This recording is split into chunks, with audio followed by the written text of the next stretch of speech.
जय साईं राम। आज का मेरा ये वीडियो है कि प्यार कैसे बढ़ाएं, परिवार में प्यार कैसे बढ़ाएं, सुख शांति कैसे बढ़ाएं, सद्भावना कैसे बढ़ाएं। कैसे संभव है कि सारा परिवार एक दूसरे के साथ प्यार करने लगे। हमने अक्सर देखा है कि हमारे परिवारों में तनाव सा बन जाता है, हर तरफ थोड़ी बहुत लड़ाई, थोड़ा बहुत आपस में प्यार की कमी, ये सब चलने लगता है। तो कैसे संभव है कि हम अपने परिवार में प्यार को बढ़ाएं और तालमेल को बढ़ाएं। मैं यहाँ एक बहुत ही अच्छा प्रयोग बताने जा रहा हूँ। यदि आप वह प्रयोग करते हैं तो आप देखेंगे कि प्यार लोगों में, यानी आपके परिवार के लोगों में कैसे बढ़ता है और एक दूसरे के प्रति चाहत और चिंता कैसे बढ़ती है। यानी केयरिंग हो जाएंगे, प्यार करने लगेंगे, एक दूसरे का ध्यान रखने लगेंगे, परिवार में शांति आएगी। सबसे पहले मैं आपको बता दूं कि दुनिया जो है वो दो तरह की वाइब्रेशन पर चलती है, एक नेगेटिव वाइब्रेशन, एक पॉजिटिव वाइब्रेशन। नेगेटिव वाइब्रेशन दैत्य द्वारा छोड़ी जाती है, पॉजिटिव वाइब्रेशन परमात्मा द्वारा छोड़ी जाती है। हमारे वातावरण में ये दोनों वाइब्रेशन घूमती रहती हैं।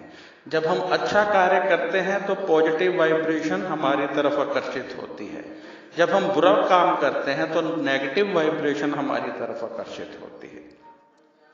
आप देखिए कि कोई अच्छा कार्य करने के पश्चात आप में जोश ज्यादा आ जाएगा, आपका मन ज्यादा खुश हो जाएगा। तो आते हैं हम अपने आज के मुद्दे पर। हमारा मुद्दा है कि परिवार में किस तरह से प्रेम, शांति, सुख आपस में बढ़े।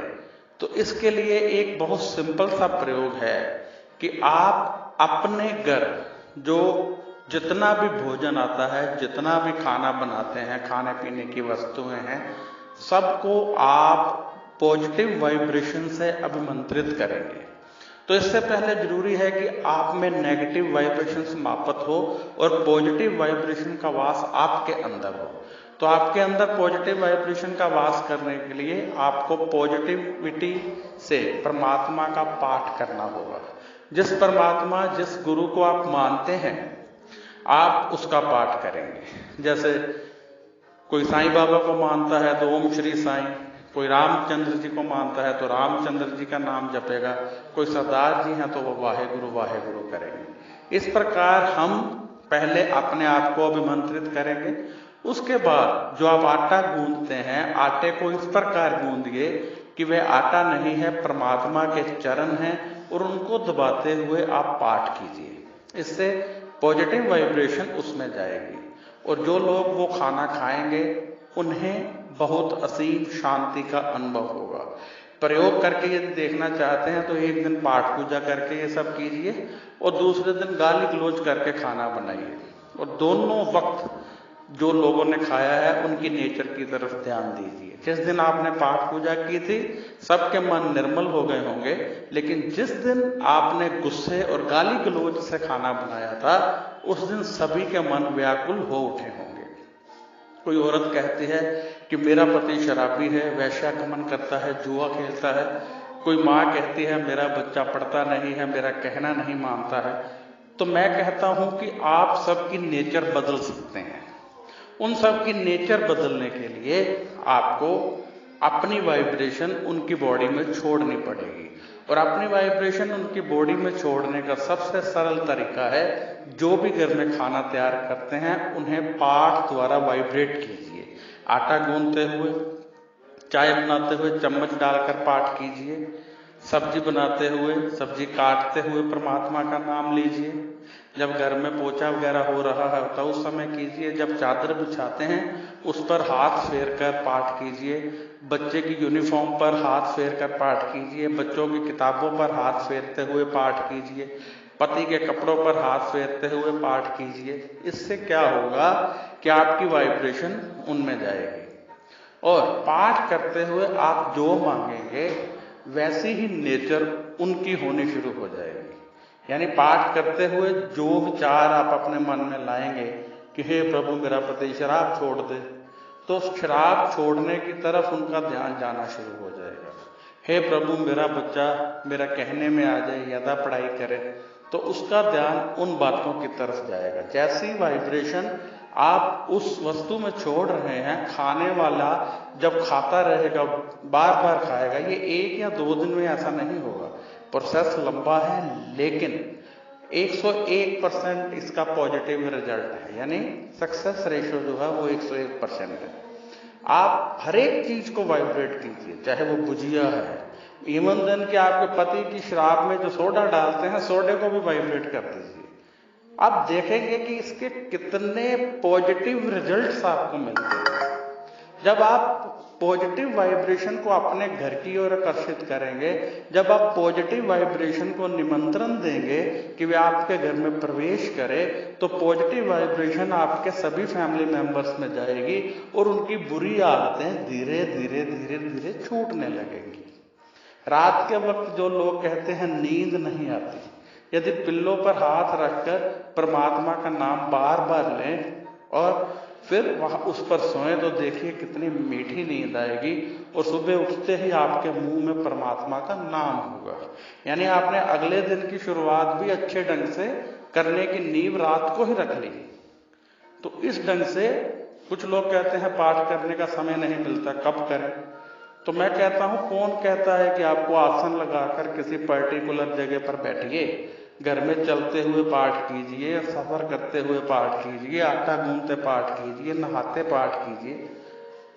नहाते हुए आपने पानी को यदि गंगा जल समझकर स्नान कर लिया तो वो गंगा जल बन जाएगा। अपने पैसों को हाथ में लेकर उन पर पाठ कीजिए। ये वाइब्रेशन आपने हर एक चीज में छोड़नी है, इससे आपकी हर एक चीज शुद्ध हो जाएगी और वाइब्रेट हो जाएगी और पॉजिटिव वाइब्रेशन उसमें प्रवेश कर जाएगी और फिर जैसा आप चाहेंगे वैसा होगा। घर में जोत जलाइए, जोत ऐसी हो जो कम से कम 2 घंटे चले, क्योंकि कहते हैं प्रकाश आसमान की तरफ बढ़ता है, जो चीज जहां से निकलती है वहीं जाती है। पानी जमीन में से निकलता है, हम पीते हैं, वाष्पीकरण बनता होता है, बारिश बनती है, बारिश जमीन पे आती है, पानी फिर जमीन में चला गया। तो ऐसे ही अग्नि जो है वो सूर्य से निकली है तो सूर्य की तरफ बढ़ती है। तो जब हम जोत जलाते हैं उसमें से जो गर्म हवा ऊपर की तरफ बढ़ती है, उसके साथ यानी जोत की तरफ देखकर यदि हम पाठ करते रहें तो बहुत सारे देवी देवताओं से होकर हमारी फरियाद पता नहीं कहां तक पहुंच जाएगी। ये जो फार्मूला है ये बहुत ही अचूक फार्मूला है। मैंने बहुत से लोगों पर इसका प्रयोग कर कर देखा है।